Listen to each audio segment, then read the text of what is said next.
Good morning, or whenever you're watching this. I'm going to be working today on the turkey work. Don't mind my messy office. I'm going to be working on the turkey work today for the mums in our Harvest Stitch Along. So that's this part here. The last video we did the basket part. So if you're following along or you want to watch the replay later, I do have this pattern available still as a kit or a PDF download, and we're going to be working on the mums today. So let me turn this around. We've got some nice fall colors starting here on the leaves.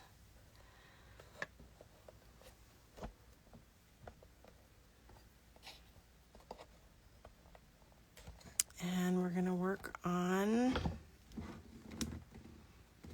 this little spot today. If my stand will cooperate. How is everyone this morning? So the part I'm doing this morning is going to be working with this section, and this is what I have left of my skein, so hopefully I don't run out. But this is my, I think I have a spare over here. This is 3802. It's this one right here, 3802. And it's a lovely, lovely burgundy color. One of my favorites. Burgundy, maroon. I'm not really sure what the difference is between maroon and burgundy. If somebody knows, feel free to comment. And I'm using a chenille needle this morning.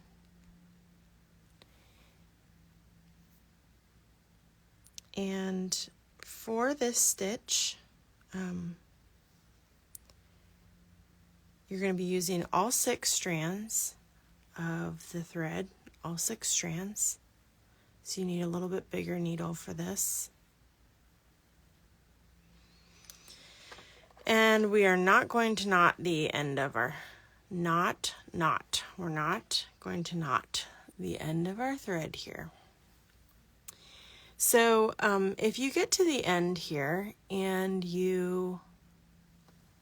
if you go through this tutorial later or with me and you feel like turkey work, that's the stitch we're doing today. It's called turkey work. And it's not super difficult, but it takes a little bit to get the hang of. But that's what this is right here. It's like a little pom-pom. And I wanted it to look like a basket of mums. If you get to the end and you're really struggling with this, if it has been too difficult, I'm going to show you first one alternative stitch you can do instead. So originally when I drew up this pattern, I actually had tiny little stars, ermine stars here. So if you get to the end and you're just like, this was too much, you can go back with a pen, take out the other work if you have other work that's frustrating. And you can just draw a bunch of these little stars. And then you would do the ermine star. It's literally just 3 straight stitches. And I would do it in only 2. I would do it in probably only 2 strands because you want detail here. You want it to be really little detail. But I would just go through and overlap your stars and just fill in that whole section with stars. That was my original plan for this design, to look like a basket of mums. And then once I had done turkey work, I thought, you know what? I think that would be really cute there. So I switched it up. So if you feel like this is too difficult, I do have a tutorial on the ermine star stitch, but it's literally just 3 overlapping stitches, 3 sticks that you could draw, and you could do it that way. But for this tutorial today, I'm going to show you how to do the turkey work. So we're not knotting the end, okay? We're going to start actually from the front. We're not coming up through the back. We're going to start from the front.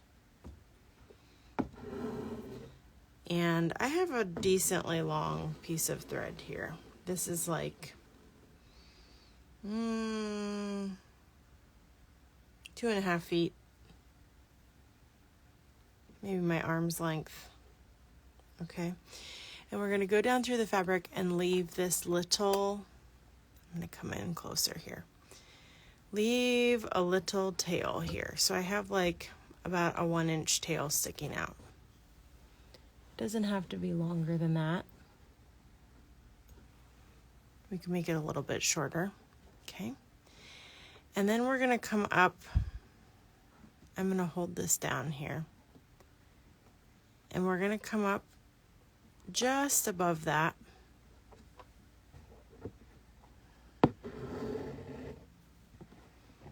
and pull your thread all the way through.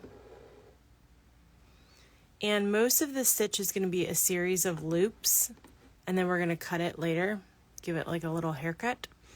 So you've got your first tail here. We came up just above that, and now we're going to go down on the other side of it. Okay, so as close as you can to the other side of that first stitch. And then pull your needle down through. Now, because we're using all 6 strands, sometimes it takes a little bit to pop your thread through. Okay, so this, we're going to pull this one. We went up on the top of our first tail and then down beside it, and this is going to be what we call a locking stitch. So now this little tail, let me move this a little bit. This little tail is now locked in place. That's not going to move, okay, because we did this locking stitch. Now you're going to come up on the you're going to come up next to where you first came up. So if you can tell, I'm trying to figure out the best light here. That might help a little bit. Okay. So now I'm going to come up. I am to the left of that locking stitch, but like right next to where I first came up with my first tail.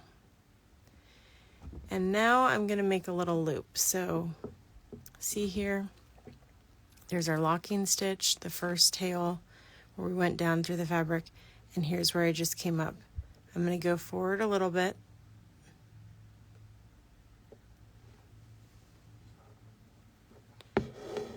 And down through the fabric.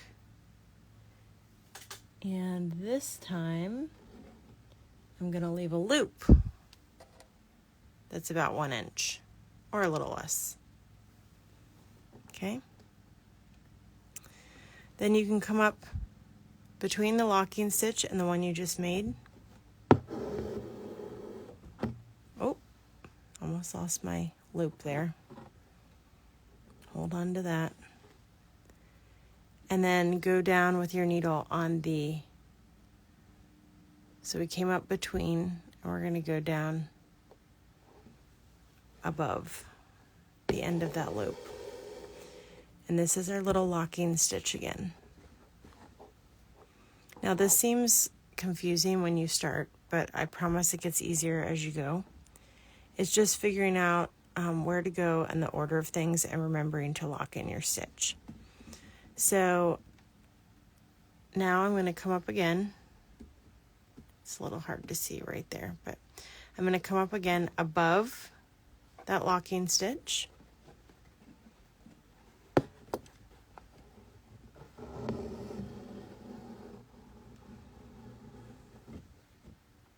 And when I pull it, it should just tighten the locking stitch. Go forward a little bit. Down through the fabric.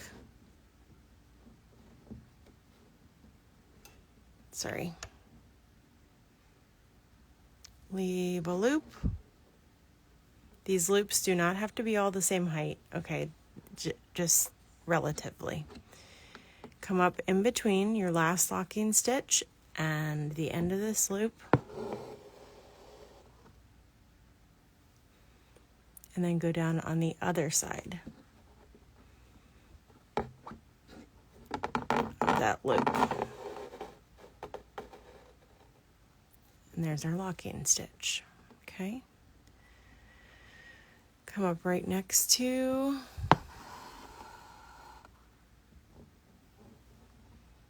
go forward a little bit.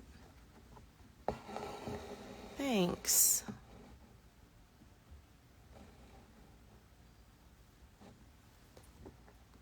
Now this part, this turkey work, is going to look a little silly until we're done, because you're literally going to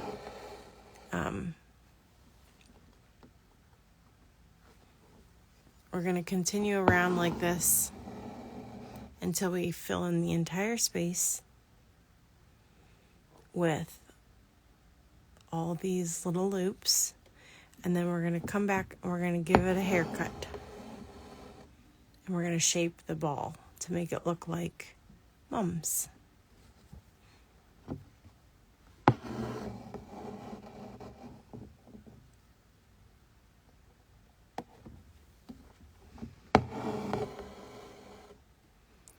So each stitch, you just have to remember that each loop that comes up, you need to lock it in with a straight stitch.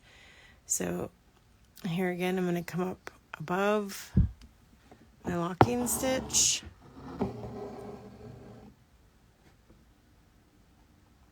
Go forward a little bit and down.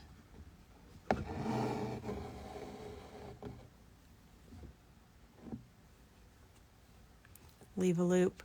Come up between. Now it's getting a little easier to see now that I'm past the handles.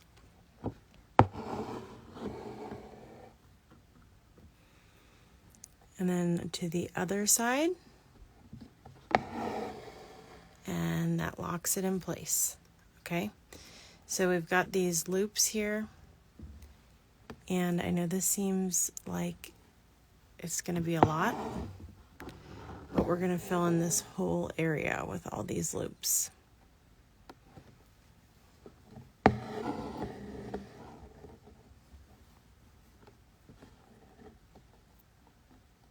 Come up between in this little gap here.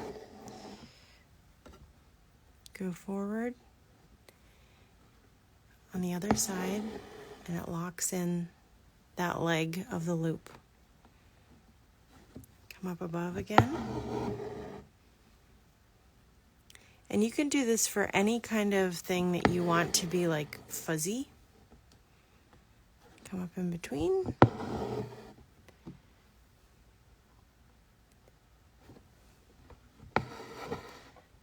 And then lock it in.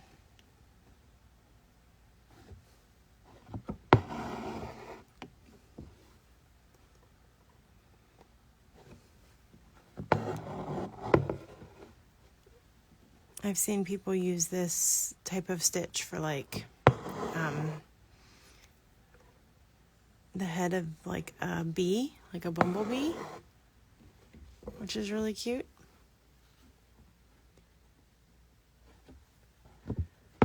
I think my favorite, whoops, I came up through the same hole on accident, so that's why this happened. I undid my locking stitch, so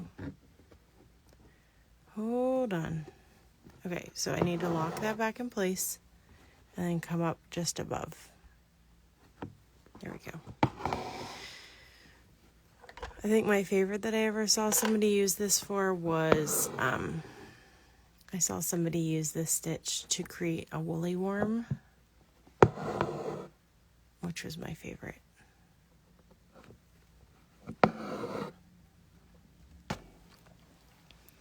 Okay, so we're almost the whole way around the circle. And I cut a long piece of thread so I'd be able to continue for a while, but you're going to use a lot of thread for this stitch.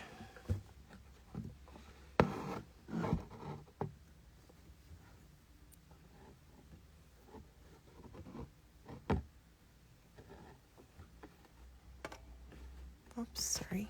Keep banging the camera.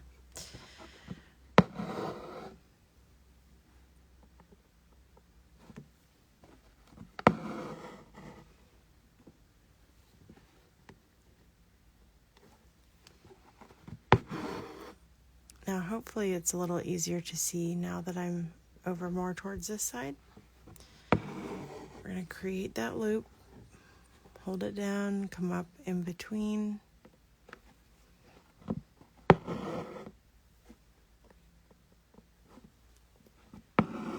And then lock it in place.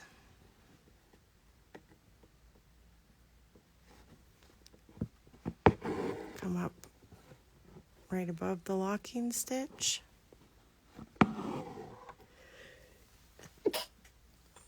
Sorry, I had a sneeze. Come up in the middle.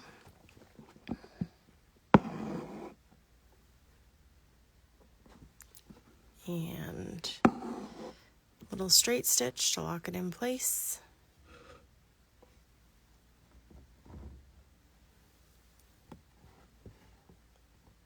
And that first piece of thread I cut pretty long, but I can tell that I'm probably going to need to tie it off at the end here.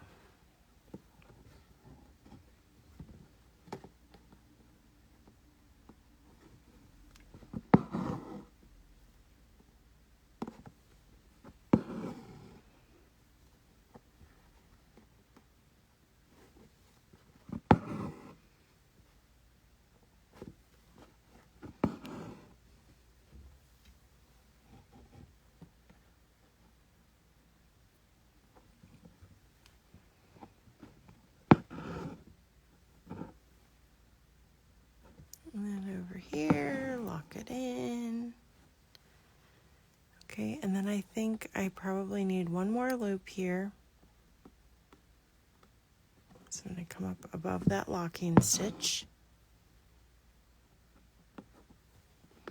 Just squeeze it in there. It doesn't have to be exact. Come up between the legs of your loop. And then to the outside of your loop. Oh, we grabbed a little loop there. And lock it in place. Okay, so now you can see this is kind of funny. We have loops the whole way around. And we've locked them all in place. And we're going to continue to work into the inside of this circle. So it looks kind of crazy right now, and it's supposed to. And I'm down to the end of this thread, so I'm going to go ahead and tie it off.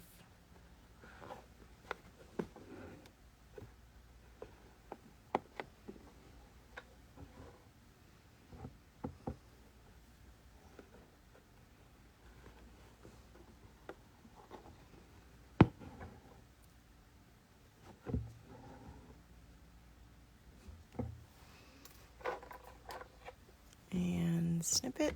Oh. Now, as you can see, the basket weave stitch, there's not many stitches behind. And same with this one, where these two stitches that we did here, the basket weave and the, oh geez, this is, there we go. The basket weave and the turkey work is all working on top. It's all working on top of our fabric.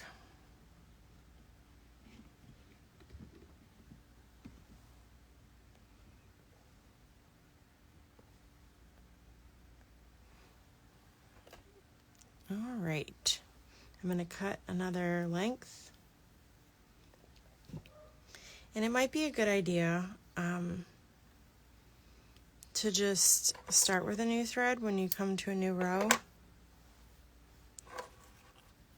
Now I'm working around in a circle from this point on, you don't have to work in a circle. If you want to just randomly fill this in, you just want to fill it in as tight, as pretty tight as you can, because you want to end up with, once we cut it, you don't want there to be like gaps.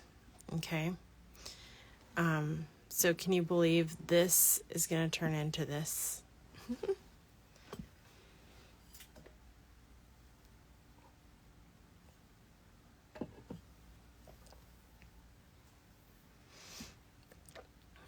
So with my next string, now if you had string left over, thread left over, you could go from down here and then you could just start a new one here. Okay, you would come up and start your loops again. But I started with a new string, so remember, I'm going to come down from the top. I almost forgot there. And I'm going to come down pretty close to my previous row.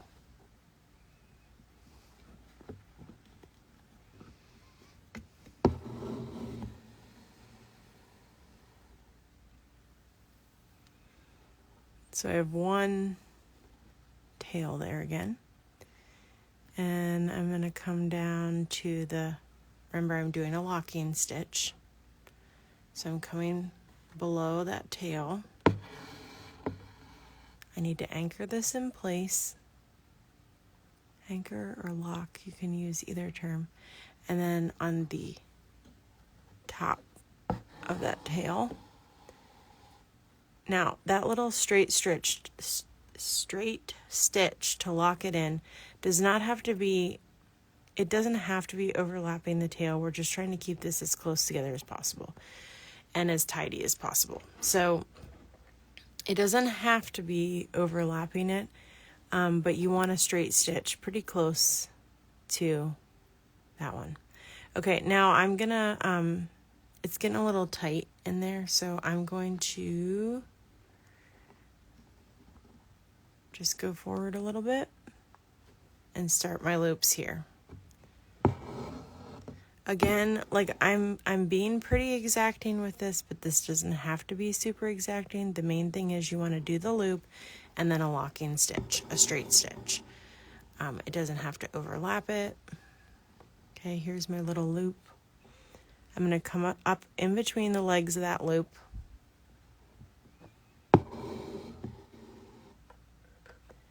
And then I'm going to lock it in by inserting this on the outside of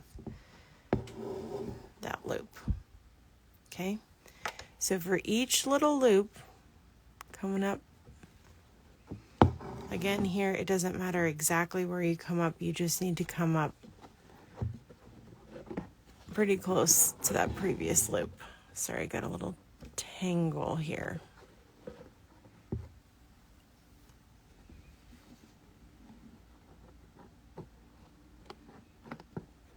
I'm actually not sure where this tangle is coming from.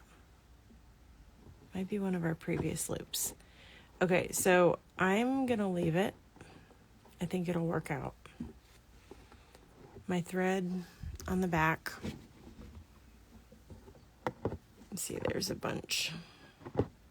Something got tangled up back here. And this happens. You can kind of pick at it sometimes to try to get it to come undone. But sometimes that doesn't work. So for the sake of this, I think it will be okay. We're just gonna go forward. So, because it's just tangled on the back. I'm gonna go forward. It's always nice to have those little hiccups in the live so you can see that we all have issues like this sometimes. Come up in between.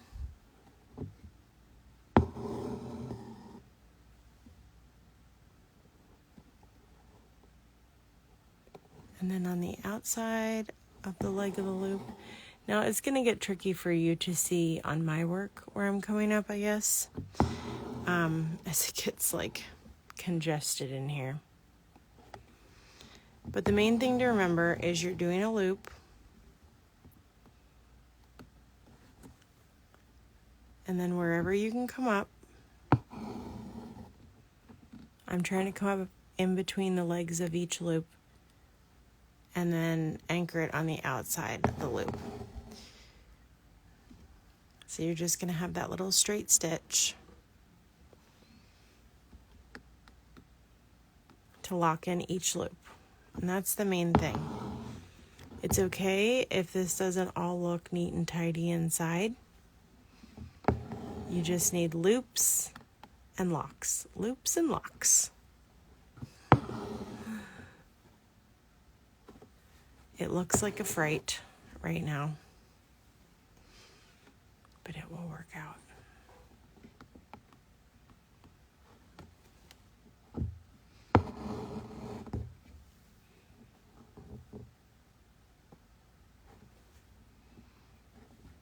And just be careful not to accidentally snag any of your previous loops.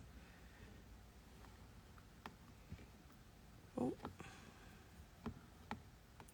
Now some people aren't going to like this stitch because they feel like they're wasting a lot of thread.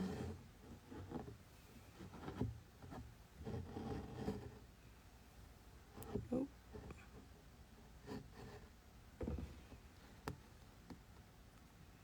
We are going to be cutting off a bunch of this. So that may look pretty wasteful to some people, but it's kind of like when you make a pom-pom. You're trying to do it as tight as you can, but you still have to trim off so much, right? My locking stitch.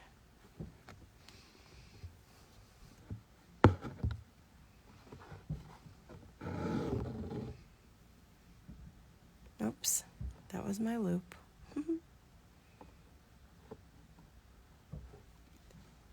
So let me insert my needle here and pull my loop back out. Okay, I'm making the locking stitch. But I don't want to lose my loop. And if you lose a loop, just come back up again. It's okay. Essentially, if you pull your loop the whole way down through, then you've just created another locking stitch, and it's okay.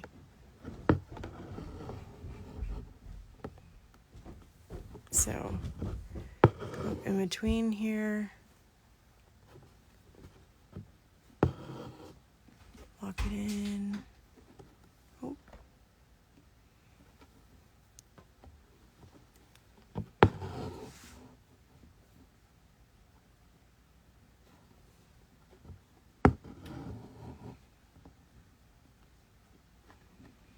I was watching how somebody else did their turkey work today, and just curious how other people explain it.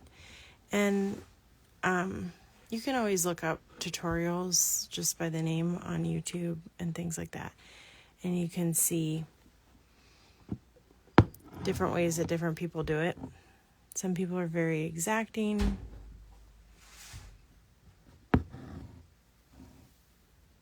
Some people are a little more random with theirs.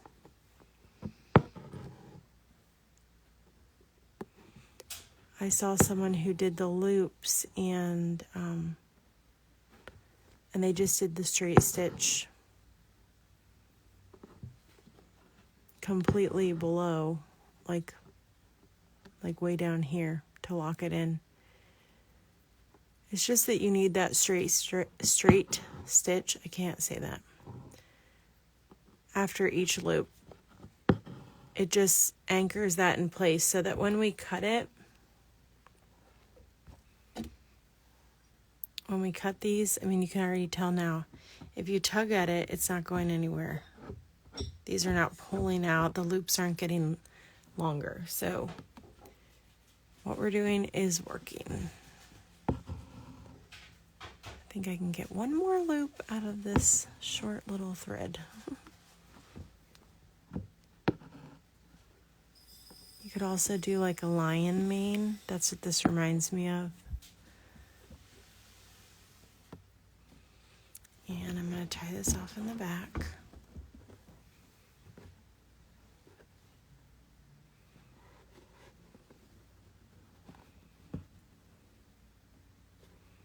Now, some people are really picky about how the back looks, and it doesn't ultimately matter.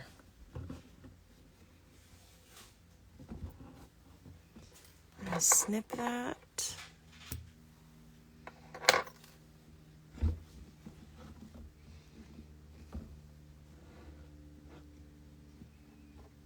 See, it's coming together. So we've done 2 rows here.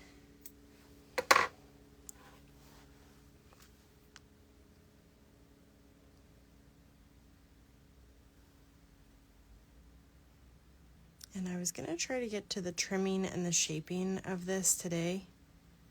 But that means I have to finish this part first.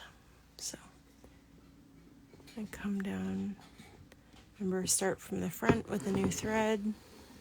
No knot in the end. And then give it a little anchor stitch.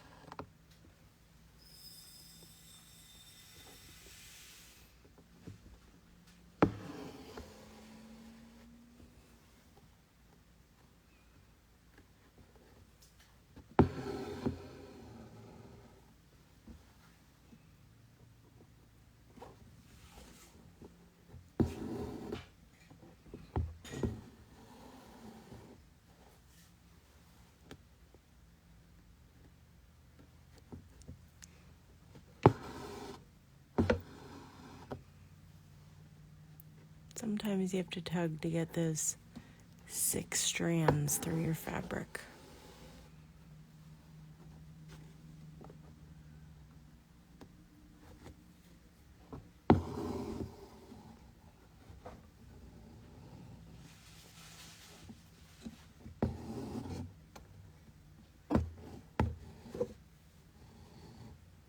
Try not to forget which one you're doing. This is my loop.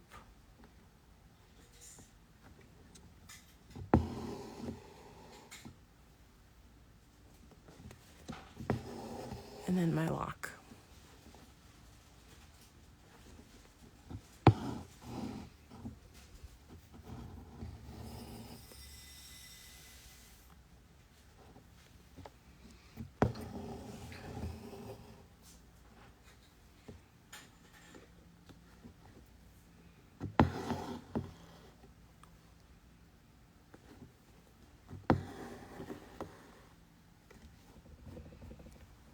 Now, as you go, you can kind of lay that back, all those previous loops, so you can see.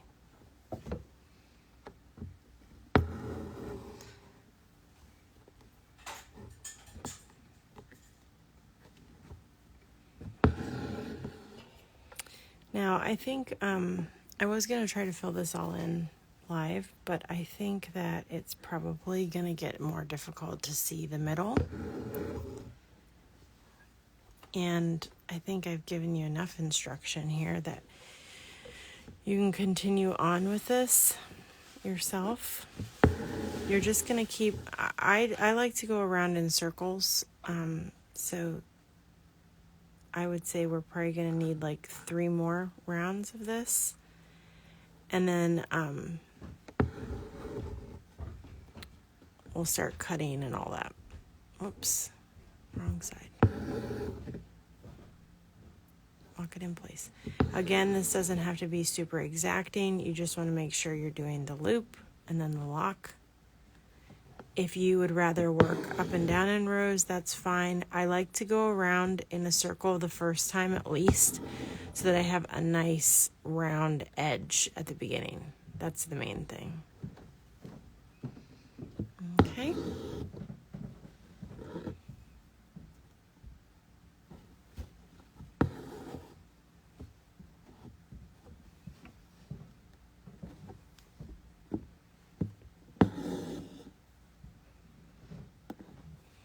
So you're just going to continue on with yours until you get